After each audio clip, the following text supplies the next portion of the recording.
Hello dear students, welcome to our channel educational goal.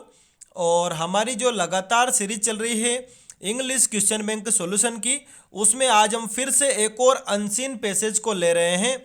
और आप देख सकते हैं 12वें नंबर का अनसीन पैसेज आज हम ले रहे हैं। और इस अनसीन पैसेज में जो मुख्य केंद्रीय भाव है कि जो भाषण और लेखन में कितना फ़र्क है, वो इस अनसीन पैसेज के जरिए हम थोड़ा सा जानेंगे। तो वीडियो शुरू करने से पहले आपसे मेरी रिक्वेस्ट रहेगी कि जो भी चैनल पर नए हैं चैनल को सब्सक्राइब करें, साथ ही साथ हमारे टेलीग्राम चैनल एजुकेशनल गोल को ज्वाइन कीजिए ताकि हम सीधे तौर पर आपको वीडियो भेज सकें। तो चलिए पहले इस पैसेज को समझते हैं कि पैसेज क्या कह रहा है। देखिए क्या पूछा है पैसेज में। It may be asked in what respect do speeches differ from a pamphlet of a magazine article. कि ये पूछा जा सकता है कि जो भाषण है, स्पीच मतलब यहाँ पर भाषण या बोलना, कि जो भाषण है वो किस प्रकार किसी मैगजीन के आर्टिकल से अलग होता है। मैगजीन के आर्टिकल से मतलब आप ये कह सकते हैं कि जो आपने अखबारों में लेख देखे होंगे, सीधी सी बात है कि लेखन भाषण से कैसे अलग होता है ये पूछा जा सकता है। आगे देखते हैं। There is an essential difference. तो दोनों में एक बड़ा फर्क है भाषण देने में और लिखने में। यानी कि आप ये कह सकते हैं कि जो अच्छा वक्ता होता है वो एक अलग बात है और एक अच्छा लेखक होना एक अलग बात है। Speech has a human element lacking in the written word because speech communication happens between the speaker and his audience face to face.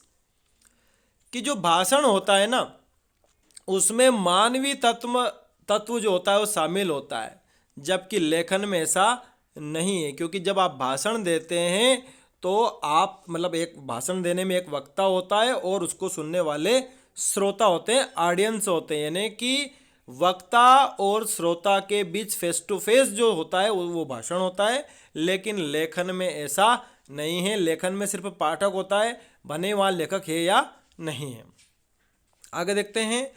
This fact should be ever present to the speaker's mind both when preparing and delivering the speech। यानी कि जो वक्ता होता है ये उसके दिमाग में भी ये बात होती है जब वो भाषण तैयार कर रहा होता है कि भाई जब मैं बोलूँगा तो मेरे से लोग जुड़ने चाहिए। People addressed each other by word of mouth long before they wrote।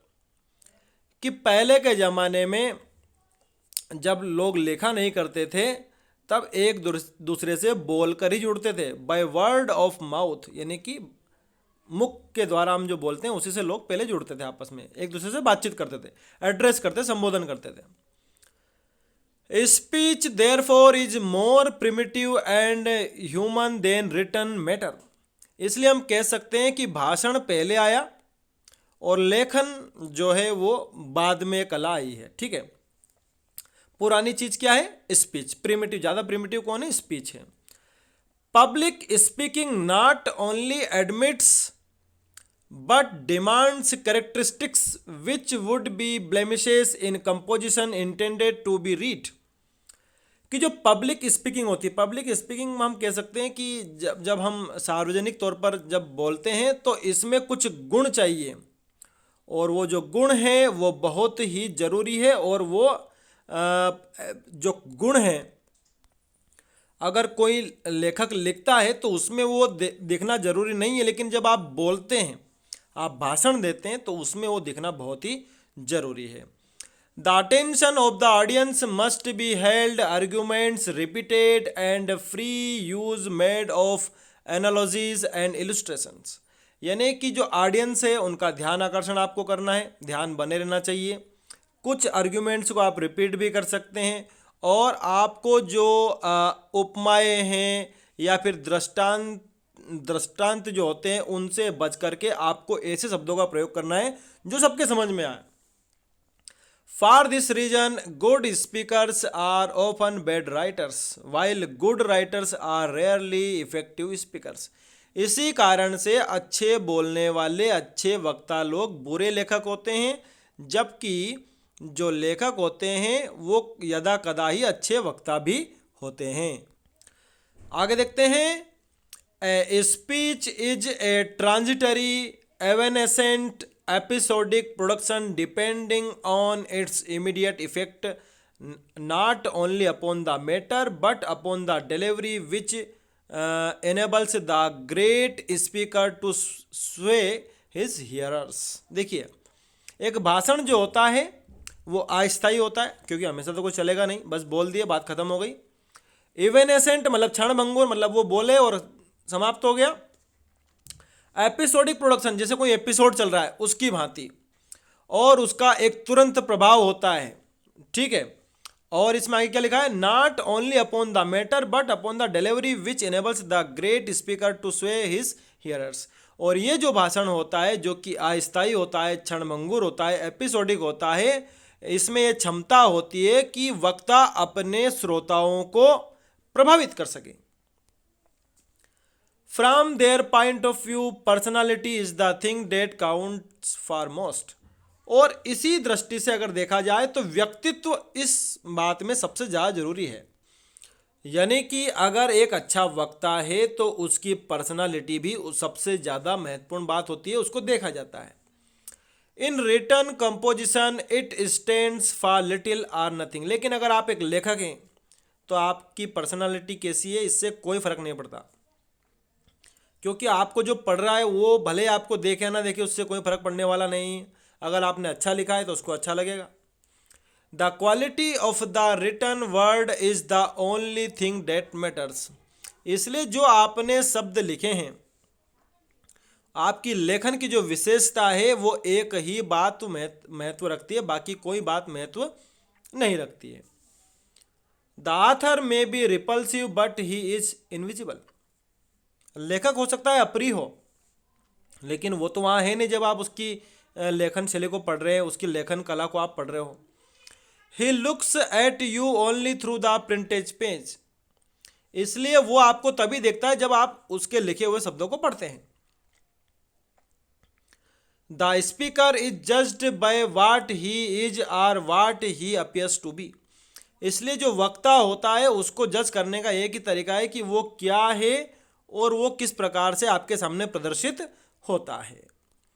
No man can achieve wide distinction as a speaker unless he can impress an audience face to face.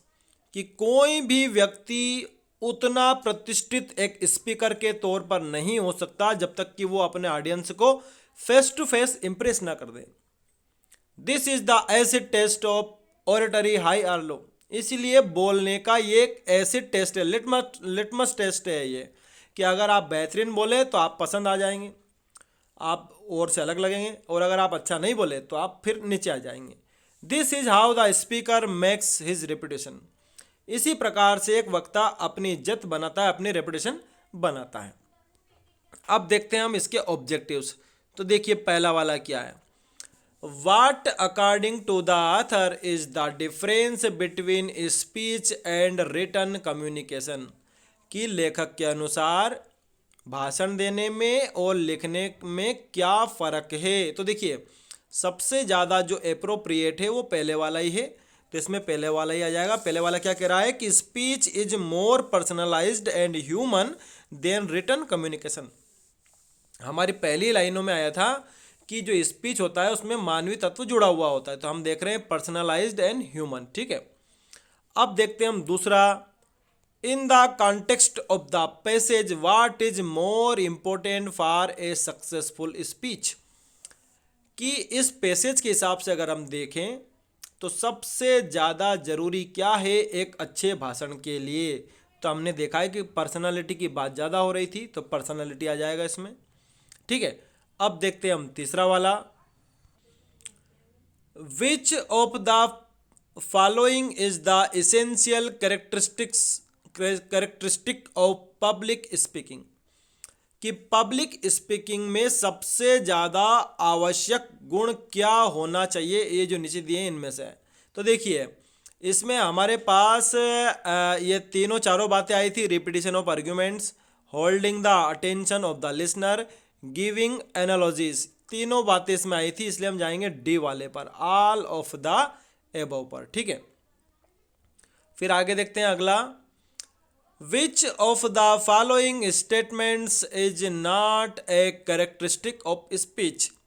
किन चारों में से कौन सा गुण भाषण का नहीं है। देखिए भाषण फेस टू फेस होता है तो ये सही है, ट्रांजिएंट भी होता है ये बात भी सही है, ह्यूमन एलिमेंट होता है ये बात भी सही है। तो तीन बातें तो आ गई, तो सिर्फ कौन सी बच गई हमारी, डी वाली। तो चौथे में क्या जाएगा, D. Speech has a more long lasting impact than writing, कि स्पीच का प्रभाव ज़्यादा होता है, तो डी वाले पर जाएंगे, ये इसमें शामिल नहीं है। फिर अगला है what according to the author of the passage how did primitive people communicate with each other, कि लेखक के अनुसार प्राचीन लोग एक दूसरे से संचार कैसे करते थे। तो उनके पास एक ही तरीका था, बाय वर्ड ऑफ माउथ। पहले वाला इसमें आ जाएगा। अब देखते हैं अगला। अब छठे वाला हम देखते हैं, in written communication what matters most is, कि अगर आप लिखना चाहते हैं, लेखन कला करना चाहते हैं, लेखन के माध्यम से संचार करना चाहते हैं, तो कौन सी बात सबसे ज़्यादा महत्व रखती है, तो वो हो जाएगी क्वालिटी ऑफ राइटिंग। ठीक है, पर्सनालिटी का तो कुछ काम है ही नहीं उसमें, स्टाइल का भी कोई मतलब नहीं है। ठीक है, सातवां देखते हैं, in the printed page the author remains, कि जो पेज प्रिंट रहते हैं उसमें लेखक क्या रहता है, इनविजिबल, दिखता तो कोई है नहीं, केवल उसने जो लिखा है वही दिखता है। ठीक है, तो इनविजिबल आ जाएगा इसमें। फिर देखते हैं, why are good speakers often bad writers, कि क्यों अच्छे वक्ता बुरे लेखक होते हैं, क्योंकि वो बातों को रिपीट करते हैं। तो सी वाले पर जाइए, दे रिपीट आर्ग्यूमेंट्स, ये आ जाएगा इसमें। फिर अगला है, which part of speech is the italicised word that is the acid test of oratory. आपसे इस प्रश्न में ये पूछा है कि ये जो आप देख रहे हैं ना, ये सेंटेंस, इसमें एक इटलाइज्ड वर्ड, इटलाइज मतलब आप ये देख रहे हैं तिरछा वाला, ये एसिड, ये बाकी से इसकी जो आप देख रहे हैं फॉन्ट अलग है ना। तो ये पूछा है कि ये जो शब्द है ये क्या है, पार्ट ऑफ स्पीच में से, नाउन है, प्रोनाउन है, एडजेक्टिव है, एडवर्ब है, क्या है। चार में से एक पूछा है। तो देखिए एसिड टेस्ट में टेस्ट तो हो जाएगा नाउन, और विशेषता क्या है इसकी, एसिड प्रकार का टेस्ट है, तो एसिड क्या हो गया, एक एडजेक्टिव हो गया, तो हम जाएंगे सी वाले पर, एडजेक्टिव। ठीक है, अब आगे देखते हैं, choose the most suitable title for the passage. अब आपको टाइटल छांटना, इसका टाइटल क्या होना चाहिए, तो टाइटल मेरे हिसाब से बी वाला ठीक है, स्पीच वर्सेस राइटिंग, मतलब भाषण और लेखन में क्या फ़र्क है, उसी विषय में हमारा पूरा क्या है, ये पैसेज है। ठीक है, ये टाइटल हो जाएगा। तो मेरे हिसाब से सारे आंसर पूरी तरह करेक्ट है, कोई दिक्कत नहीं है, आप इनको ऐसे ही याद कर लें, बस पैसेज मेरे साथ अच्छे से समझना है। Thanks for watching this video.